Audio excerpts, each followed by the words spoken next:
We're finishing up our candidate interviews in some of Montana's key races this morning with the U.S. Senate race. We're speaking now with Governor and Democratic Senate candidate Steve Bullock. As you just saw, Chet spoke with incumbent Republican Steve Daines as he took a quick stop on the campaign trail. Thanks for joining us, Governor Bullock. Let's start with our first question here. What is your top priority if elected, and what is the top priority for Democrats in Montana and the country? Well, I think, Holly, more than just Democrats in the country, I think all Montanans, really, we have to make sure that access to affordable and quality health care continues. That was the case before COVID-19, and it's even that much more important now. Like, we expanded Medicaid, 90,000 Montanans. We've saved our rural hospitals, but we're in a time where truly coverage for pre-existing conditions could be stripped away. Supreme Court will be hearing a case a week after this election. And Steve Daines has supported taking away those coverage. So I think the first thing we're going to have to do is make sure that we continue to have access to affordable health care. Then we still have to address this global pandemic called COVID-19, because I think it'll still be with us. We'll get to that in just a minute. Also, since the election may determine control of the Senate, what will a Democratic majority in the Senate mean for Montana?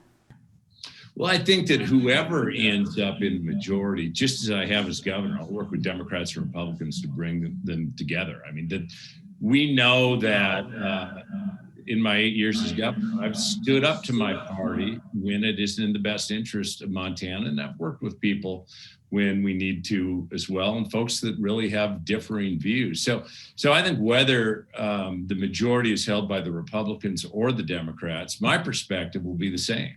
Working with folks that actually will make a difference for Montana and standing up to my party when it's not in the best interest of our state. All right, let's talk about the economy for just a second. Having Democrats controlling the economy be good for our state? And again, I think at the end of the day, it's not a Democrats or Republicans that'll be controlling the economy. I think what we have to do is make sure that we're taking care of our small businesses and main streets. I mean, before COVID-19, Montana had among the fastest personal income growth in the country, and also 45,000 new jobs over the last 10 years. So the approach that I will take going in is it actually helping our small businesses and main streets? I mean, you look at even like these tax cuts that happened in 2017, 60 Fortune 500 companies paid zero in taxes. We ended up with another $2 trillion of debt. So I think where we need to be focused is not on the most wealthy and the largest corporations, but working folks and our small businesses, just as I have as governor. All right. Well, you mentioned the global pandemic just a few minutes ago. We know how you've reacted to the pandemic in Montana. If elected to the Senate, what kinds of measures would you support nationally? Yeah, and recognize I will be literally the only one in the Senate that had the state's frontline responsibilities in managing the global pandemic.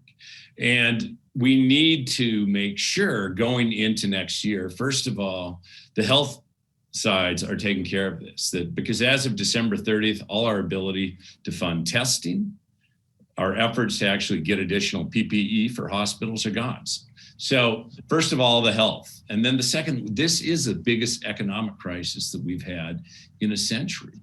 And we need to support our small businesses. But I think it also sort of underscores, look, in DC, they haven't been able to come together since March on any additional either health related or economic related relief for Montanans. And that's, I think, why folks are so frustrated, that it comes down to just sort of these partisan food fights and not actually getting things done on the ground.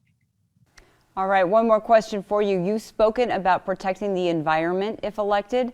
How do you feel about the delisting of wolves as a protective species, and what specific measures would you support?